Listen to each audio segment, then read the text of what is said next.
What's up, Ezra? Hi. What are you looking at? The Slow Food Arc of Taste. The Slow Food Arc of Taste book. Can you hold that up so people can see the cover? Nice. I think this calls for a story time. I'm cooking dinner. It's actually almost done. I have some gluten-free biscuits I'm heating up in the oven, and I'm waiting for those to be done to serve this, which is my first big pot of beef stew for the season. This might not look like much, but this is one of my most favorite things to make, to eat, to share with others. I'll tell you, my kids get really burnt out on soups and stews by the end of the winter because I cook them a lot whenever they're in season. But we're thoroughly in soup season, and so far no complaints. We had clam chowder last night and beef stew tonight. Alright, so a few years ago I went to the expo at Baker Creek out in California. Baker Creek hosts it. It's not at Baker Creek. And we met a couple that were selling these dinosaur eggs of salt. And these are made in the Philippines, and they were sharing the process and all of that stuff. And I got one of these dinosaur eggs of salt, which this is a finishing salt. And it ended up getting tucked away in my kitchen and not used, sadly. But we recently unearthed this and started using it, which I then explained to Ezra about the Slow Food Arc of Taste. So Ezra is very interested in cooking, right? Yeah. And about food in general. But we were looking at the did I lose your spot? I was looking at this thing, and I have found the only heap so far in it. Oh, this? The Navajo churro? Yeah, that's the first one I had found. Okay, well, we can save the spot. My biscuits are done here. So if you're unfamiliar, the Slow Food Arc of Taste was an effort that was organized. It's worldwide, but it was organized to essentially value and preserve varieties and techniques of food. So this is heirloom fruit and vegetable varieties, this is heritage breeds of animals, this is techniques in things like salt, preparation techniques, and it's meant to preserve these things by bringing awareness to them. So for instance, there's only like a handful of families left that still made this type of salt, and it's a very extensive process in this very specific place in the earth. And then beyond that, there's like, he's right now looking at Alaskan birch syrups, and so some of it comes down to technique, some comes to location, some comes to breeding, but overall it's just to bring awareness of foods that may otherwise be lost if there's not anyone championing them. They have a really cool website, and we found it very interesting. I've found some of the things that if you go on there and you start looking, you might be like, oh, several of these garden varieties I'm familiar with because of Roots Refuge. That's because I went to the Slow Food Arc of Taste website when I learned about all of this stuff and made a list of things that I wanted to try to grow. And I sought out seeds for those things, which several years ago, some of those seeds were a lot harder to find than they are now. And yeah, I mean, I wanted to kind of do my part in bringing awareness to some heirlooms that were kind of fading into obscurity. I got Ezra this book, and he spent a very extensive amount of time reading it and making his lists of things that he would like to try. So what are some things you'd like to try? So we have like purple strawberry, and like how you mentioned earlier, Alaskan birch syrup. Like a black, what's it called? Black Republican cherry. Yeah. I'm still writing that down. Nice. So these are varieties of things. Some of these things we may not be able to grow here, but perhaps we could find them to try. Yeah. I have a few more like... Well, Carolina Gold rice, that's local. We can get it's very local. Actually, one of the mills that I order like popcorn and grits and stuff from down in Edisto, South Carolina, by the beach. Yeah. They sell Carolina Gold rice too, so I'll order some for you. That's very cool. We'll get that one off your list. And so we also have like Fairfax strawberry. I like that. I like that one because wait, what was I gonna say? Oh yeah, because Fairfax goes off your tongue really easily. So you like to say the word? Yeah, that's Fairfax. Nice. That is very nice. And then like a dye house cherry, like not like dye, like the coloring. Yeah. You know, you can read here, it tells you some different facts about it, where it grows, and then also... Oh, Oregon. Yeah, Oregon. Black Republican cherry grows in Oregon. That's very cool. So it'll tell you different things about it, so you can read the articles about it and find some different things. Maybe you can find out where we could buy some of those things. Yeah, but first I gotta start off by looking at all the different things. Yeah, that's right. So I know what to look at. We are still adjusting to the evenings getting dark so early. It is now very dusky at 6:53, which I guess for some people that's like normal time to be in and wound down and having dinner done, but in the summer we sometimes don't eat till 9 o'clock at night, which I know that's not really considered super healthy, but you know, you got to do what you got to do when it's 100 degrees outside in the day, and right before dark is the best time to work, or whenever you want to get your playing done, which of course now it's not too hot to play during the day, but boring school means we have to get all the playing in we can before it gets dark. Ezra, I wouldn't be surprised if St. Croix sheep aren't in the Slow Food Ark of Taste. They're a very old heritage breed. So I had these frozen biscuits in the oven. It's from this local company, and I bought them at we have this farm stand store close by here, and I've yet to nail gluten-free biscuits. Mine are all still either extremely crumbly or very, very dense. But we have this South Carolina company called Hot Little Biscuit Co. And anyway, I bought some of these frozen biscuits to try from this local farm stand, and I heated them up and the timer went off and they were still frozen inside, so dinner's running a little later. But the boys are happy because they get some more time to play with Dad, and I am running out here to the garden because I've got some time all of a sudden. So today I came out here and I was sowing. Will was out here and he's like, you want some help? So he and I chatted and sowed this entire garden bed. These are carrots, but one of my boards buckled. Look at this. That's not great. I may replace that. I'm not going to do it tonight. It's fine for now.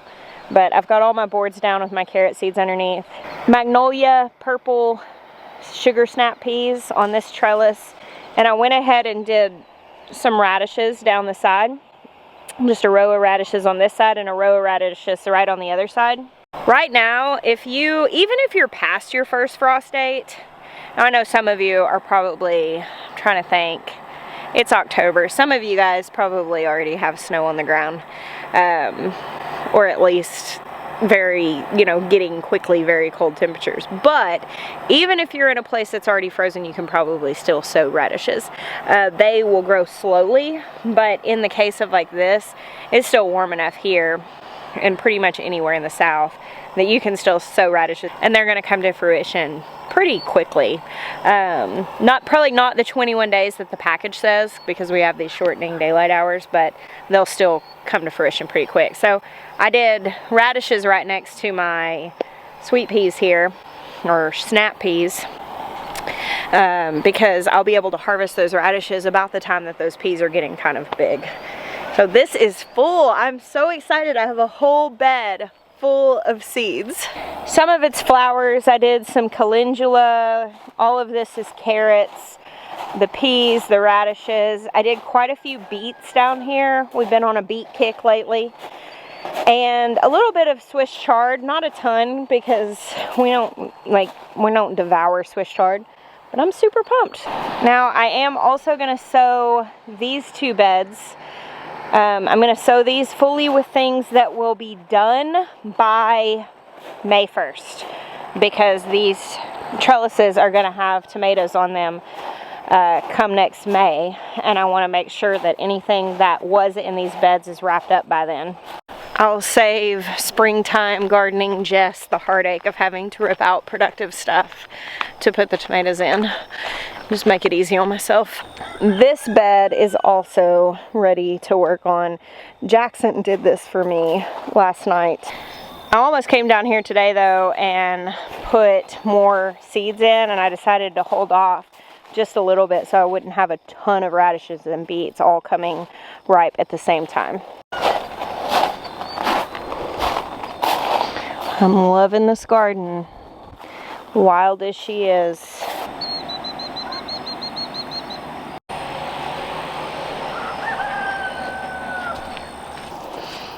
This has got to be the most exciting thing that's currently happening on the farm. Oh man, I just thought about this. This has got to get on the to-do list. We have to replace these doors before. That's funny. Look at this grass stuff growing all in there.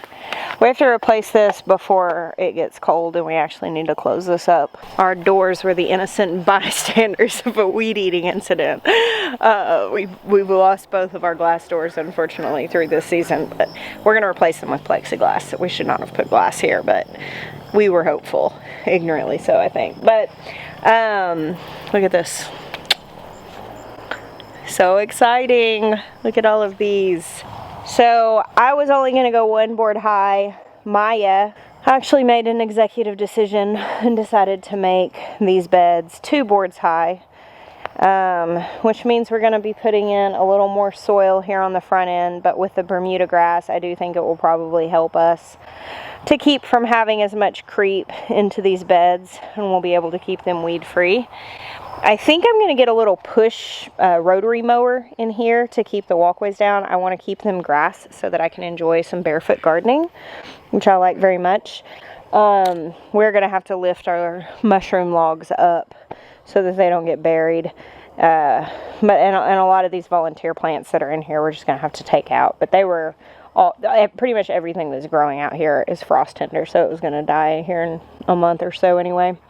But as soon as this is done, which will probably be tomorrow, we're going to get some soil in and start backfilling these beds, and I will be able to plant probably this weekend and into next week. I love the fact that we were able to heal the soil that's in here using, primarily I think it was just with the activated charcoal, which pulls toxins, and then worm compost teas, which helps repopulate the beneficial bacteria in the soil, which of course, like, there's a certain measure of healing that happens whenever you're supporting healthy systems in anything. That's in your body, that's in the soil. And so by putting these worm compost teas on here regularly while having the activated charcoal, they kind of worked as a team to pull the toxins, repopulate the biome. We did do mushroom mycelium, but not everywhere. And we have had multiple pepper plants pop up and volunteer, ground cherry plants pop up and volunteer. Multiple things grow in here that last year the same exact thing shriveled up and died. So it was really encouraging to see that. We are going to be adding more soil on top of that, but I'm doing that confidently, knowing that there aren't toxins in this soil. This is the tunnel where we got contaminated soil that caused everything to get really gnarly and shrivel up. It was really discouraging, and now it's going to be a place of redemption, which is awesome. Honestly, I am out here pretty much every evening until dark, because right now I am trying to milk every single moment of lush garden loveliness out of this season before the gray winter comes. I know for a lot of you, you're done with the garden this year. That's cool. Like, I totally get that. I've heard from a lot of people that by the time they get to October, they don't even want to think about gardening until the next year. I'm learning such a sweet appreciation for this end of season, where lots of things are wild, lots of things are out of my control, but I'm still making the choice to keep coming back, and it feels really good. I love being out in the garden right now. It smells amazing. I so wish. I know it's not possible. I know some of you have actually been to my farm. I know, we've had some events. We plan on doing more of that in the future as our infrastructure gets more established. But I wish right now that every single one of you, however many of you watch this video, could just stand in this spot in this exact moment and feel what it feels like and smell what it smells like. It smells like holy basil and rotting leaves, which I know that's a weird thing to love, but I love the smell of rotting leaves. Like, It smells like a farm and hay and fresh cut grass. It smells like fall. Somebody's burning wood somewhere around here. This smells like Carolina to me, and it smells like home. And I wish more than anything right now that I could give you 60 seconds in this exact moment, experiencing it like I am. I'll just have to tell you about it. That's all I got. Can we talk about these green stalks? Aren't these just like crazy lush and lovely? They've started putting on new flowers on the strawberries. Of course, these are ever-bearing strawberries, so they will continue to bloom. And they are so beautiful. And interestingly, with the okra plants out there getting so tall, it's sort of hemmed in the greenhouse space, which has been really neat. And it's stuff like this celosia that's growing here so beautifully. I didn't plant this. This actually volunteered from last year. Celosia is also sometimes called coxcomb. As you can see, it kind of has like this rooster comb texture to it. It's real thick. I've had more comments and compliments on these two plants. I didn't plant these. Isn't that crazy? Can I give you guys a little pep talk? You know I'm going to anyway. That's what I do. If you had a hard gardening year, if you didn't get what you expected out of it, or maybe you had a wonderful gardening year and you're coming to the end of it and you're dealing with the grief of that, it's totally normal. If you feel really defeated because you had expectations and it didn't go the way that you thought, can I just encourage you that every single year in the garden is completely different. You know, some years I've had bustling fall gardens. Right now I don't have a ton of fall stuff growing. I've got several beets over here and a few things coming up. Lots of seeds in the ground, lots of plants started. We'll have a really rich year in the fall garden. But some years have gone better than others. This year I'm covered up in peppers. I had a great year of tomatoes. Last year I didn't. This year I had way more cucumbers and zucchinis in the fall than I had in the spring. Every year is different. I find that to be incredibly encouraging. I find things like the highlight of my year, one of them is that celosia that I didn't even plant and just volunteered. And I think that the garden, when you make a commitment to it, when you decide that that's what you want to do, you want to be a gardener. You want to make the garden part of your life. You know, year after year, season after season. It's something that you're going to lend your efforts to and you're going to be in relationship with, giving to and taking from. There's so much hope in it because it's always different. There's so much hope in it because there's reward that you didn't sow. And, you know, sometimes you're going to work really hard on something that's going to fail, and sometimes you're going to reap from things that you didn't even sow. That's amazing. That's so encouraging. So however your year went, I just want to encourage you guys, like, let it be one of your lovely years in the garden, both good and bad, the wins and the fails, and just know that there's always next year. I say that, and I think sometimes people take it more lightly than I really mean. I always think, well, there's always next year. I didn't get to that project, there's always next year. Right now, watching this high tunnel come together is so exciting for me. That is going to be such an incredible source of food over this winter. It's going to be a place you guys are going to see a lot of it. We're going to spend a lot of time together in that high tunnel. That high tunnel for the last 2 years has felt like such a mark of my failure. It has felt like such a mark of corruption with the poison that gets casually sprayed on the earth and ends up in compost. Like, it has felt like heavy. And now I'm walking out here and feeling excited, looking at that very same space. And that's the nature of the garden, is that if you keep coming back, eventually even the failing places, even the places that broke your heart, will be places of triumph and abundance. And that is, for me, the beauty of the garden. It's the beauty of the homestead. It's the beauty of growing food, is that ultimately, if you marry it, like if you make a commitment in your heart that you're sticking to it and you're staying with it, you ultimately will experience abundance. You're going to experience heartache too. You're going to experience failure too. And I mean, that's how it is in any marriage. There's going to be lows, make no mistake. But if you stick it out, there are also going to be highs. And I don't know, that this high tunnel coming together, I walked out here today. The guys were out here working, and you know, I typically do get a little sappy and emotional. It's kind of my thing. And I didn't let it all loose on them. I kind of just took a breath, went and sowed some seeds. But I wanted to bring the camera down here tonight and show you guys and let you know, like, you know, like, I'm glad we stuck it out. I'm glad we did right by that soil and that we cared for it in a way that I now have confidence that it's healthy and that I have abundance to look forward to. And that's what happens when you stick it out with the garden. And I don't mean, sometimes you're going to throw the towel in on a season. That's okay. I actually quit gardening pretty regularly. I just start again, you know, the next day, the next week, the next season. And ultimately what that has led to in my life is great joy and great abundance. I am out of light, and I'm sure at this point the biscuits are done. Thank you guys for hanging out with me today. God bless you. Until next time.